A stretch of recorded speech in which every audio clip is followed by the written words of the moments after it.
The fact that in verse 13 it says, and not many days later, it does at least indicate that there was a gap. It's not like he grabbed his money and he hit the road. And he didn't even indicate that he was going to leave. He just said, you know, let me take my share, and then maybe I'll just have a business here in town or something like that. So whatever his motives were, I don't think is quite as much the focus as the fact of what he did with the opportunity that he had. And it does say, and then not many days later, the younger son gathered everything and he went into a distant country, and he squandered everything he had, his estate, with loose living. Here again, yes, ma'am. It could have shown on the father's part that he was an indulgent parent. Meaning he was too gracious with him? Is that what you're saying? Well, indulgent. When you get toward the end, it kind of, the other son indicates that his brother hadn't been, you know, a model child, Yeah. as a teenager, and you know, so I don't know. It was just a thought. That could be. You can't leave this story feeling like the father has taken advantage of anybody. But the father is indulgent. The father is. He's gracious. You know, he doesn't say, you know, listen here, kid, what do you think you're doing to me? The father, you know, concedes this, you know, his wealth, half of it, everything that he owns to the son, and he goes along with this plan. So, yeah, I mean, who knows? There's some relational gaps there that we might not quite get, but whatever his motivation is, he does grab his share, and after a while, he hits the road. Verse 13 is interesting because verse 13 is where we spend most of our attention. How he leaves the father, how he squanders it. We want to imagine what all he does. The reality is that the text goes over this part of it very quickly. He gets his wealth, he blows it, you know, he moves far away, he blows it. He turns out to be kind of an idiot, frankly. We don't know how, we don't know why, we don't know what exactly was going on. But he completely blows it. The indefinite nature of this, of the why or when or how, or you know how he did this, that's irrelevant to the text. The word for loose living, I know we all want to know what exactly he did, but it is the word asotos. It is a hapax. It is only used here in the New Testament. So it's really hard to know what he did. He just partied it up, and then. His brother has some theories on what exactly he's been doing, but we'll get to that later. So he's in a bad situation now. Verse 14, when he had spent everything, then a severe famine occurs. So on one hand, he has ended up in the situation he's at by his own foolish decisions. But then, when you take foolish decisions and you add some bad fortune on top of that, you know, there's a severe famine in the land. I mean, this guy's in bad trouble. Mainly by his own doing, but also because of the situation that he found himself in. There's no network, there's no security there for him. He's not in the mercy of his father anymore. So he's in a little bit of trouble here. Verses 13 through 16, or kind of in the next section I'm calling the son repents, verses 14 through 19. This section illustrates that sheep and that coin, but from the sheep and the coin's perspective of someone who is genuinely lost. Okay, this is someone morally, ethically, spiritually, this is someone who is lost. Unlike the sheep, unlike the coin, he is lost because of his own actions. He is lost because of what he has done to himself. Now, here's what Jesus is doing. He wants you to identify with the sheep, whom the shepherd pursues and finds and brings home and rejoices over. He wants you to identify with the coin, you know, who is found and then everybody rejoices over. He wants you to identify with the lost son. And we do. We do recognize how sometimes we are far outside of God's will, desperately in need of God's mercy.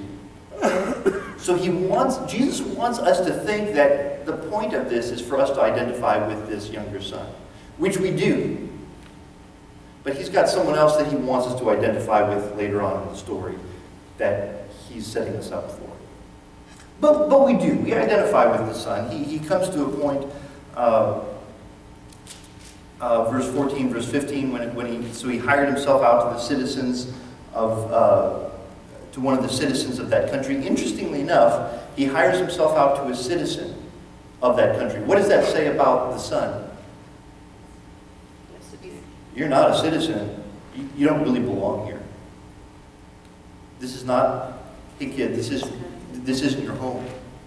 I don't know how you got here, I don't know what you're doing here, but the fact that now he has to go attach himself, hire himself out to a citizen, is kind of a reminder of the fact, I really don't belong here. I'm really lost. He was undocumented. Yeah.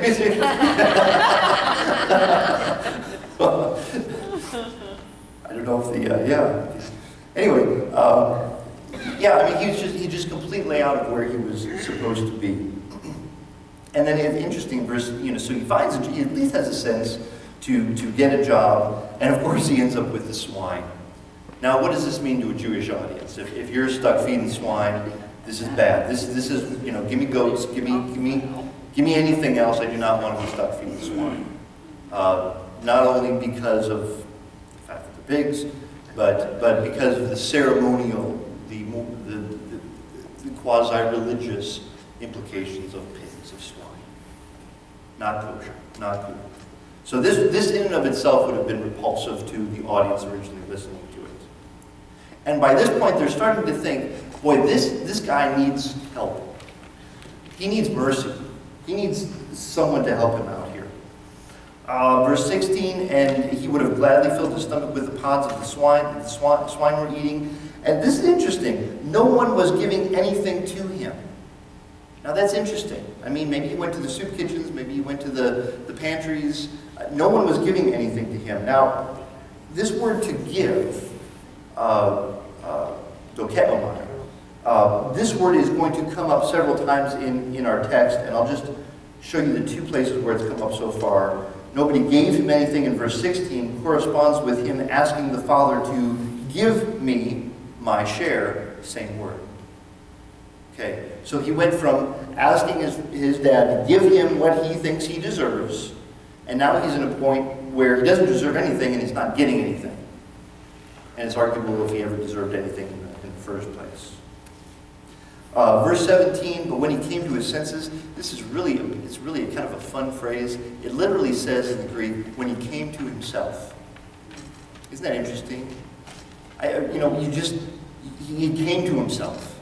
Like, this isn't me, this isn't who I am, this isn't what I'm supposed to be doing. I've made some wrong turns in my life, and I've ended up in a horrible place, and this is not me.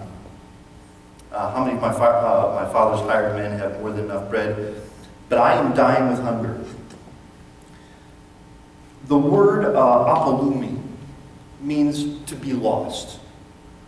And every time previously the lost sheep, I had a lost sheep, apolumi. That was the word that was used. In some cases, it also means to perish. It also means to be dying. The young man uses the word apolumi right here, and he says, and in fact he says, Ode apolumi, here I am, and I am lost. So not only are we looking at someone who is a lost individual, after seeing a lost sheep and after seeing a lost coin, here's this young man admitting, if I'm here, I'm lost. I'm lost as in I'm dying, I'm lost as in I'm not where I'm supposed to be. I'm just out of the picture. I'm completely lost. But I have one question. Yes. He hired himself out. Did they not pay him? Or did he hire himself out and in return he could get whatever he could from whatever they fed the pigs? That's a good question. So by hiring himself out, wasn't he getting paid? I suspect he was not getting paid much as a foreigner, as an undocumented worker. He was probably not getting paid enough to live on, especially relative to the kind of life he had been living. He'd probably been living pretty well with all his wealth that he blew through pretty quickly. So he may not have been making enough to actually have been able to live by. And he didn't have a union. He pig feeding union. He was kind of at the mercy of whatever kind of job he could get. And I think more so, we say, you go feed the pigs, you get your wages, it's not a big deal. I mean, I think people of that culture would have understood, man, he is at the bottom. Looking at what the pigs are eating, he said, man, that doesn't look too bad. He realizes specifically the extent of how far he has gone down, and he realizes the way to get back. Verse 18, I'll get up, I will go to my father. It's interesting, he doesn't say, I will go home, I will go to my homeland, I'll go back to my family. It's interesting, he says, I will go back to my father. He recognizes in the father a place for him to find reprieve from his misery that he's going through. He recognizes the implications of what he's done. And it's interesting, even in verse 17 and 18, he kind of rehearses through a plan. I'm going to go to my father's going to be angry, and I say, listen, I don't deserve anything, but if you just let me work on the estate, then at least I'll have some food. He does not understand the profound compassion of the father. Now, what's interesting is neither of his sons do. And that's going to be the problem when we get to the older brother, who stayed, who lived with him this entire time. The older brother is not getting the father's heart for tremendous compassion for that which was lost and has now been found. And this younger brother says, man, maybe Dad will take me back. Boy, is he in for a surprise. Verses 20 through 23, the son returns home. Verse 20 says he got up and he came, so when he got up and came to his father, but while he was still a long way off. Now it's interesting that word long way off is the word makran, which is also the word for he went to a far off country, makran. Okay, so he went far off. And the father is sitting there waiting for him, looking, and he sees him coming from a far distance. It's not like, he's on the porch, it's like the father is stationed here watching this entire time. Getting the angle where he can see down the road as far as he possibly can, so he will know the instant his son is coming back. That's compassion, that's forgiveness, that's virtues beyond what most of us have, frankly. But I suppose as a parent we would have that same sense that he went far, but we're going to sit there and watch for him to come back from far. Verse 20, we're in verse 20. While he was still a long way off, his father saw him and felt compassion for him, ran and embraced him. The word for felt compassion is the word splachna. It's actually the verb form splachnidzomai. It's the feeling you have in your guts when your intellectual and emotional state are so in one accord with one another that you literally feel compassion for someone. That's why they call it that. You feel that sense of compassion and of love for someone. Verse 21, the younger son starts into a spiel. Okay, and you got to imagine that the younger son has rehearsed this like 1,000 times on his way back. And he starts in on it with the father. The son says, Father, I've sinned against heaven and in your sight. I am no longer worthy to be called your son. And that's as far as he gets into the spiel as he can. He doesn't get into the, hey, just let me work here, just let me hang out here, whatever. He doesn't even get. It's almost as though in verse 22, the father just completely disregards the spiel. He doesn't care. The spiel is, it's so unnecessary that it's completely ineffective.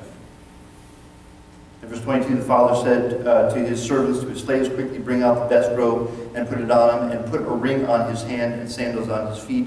The word put, that's our word to give. Okay? He said, give me half of, give me what I deserve. Then he's in a place where no one is giving him anything. And then he doesn't have to say anything. The father is slapping rings and sandals on him and just giving him whatever he could possibly want.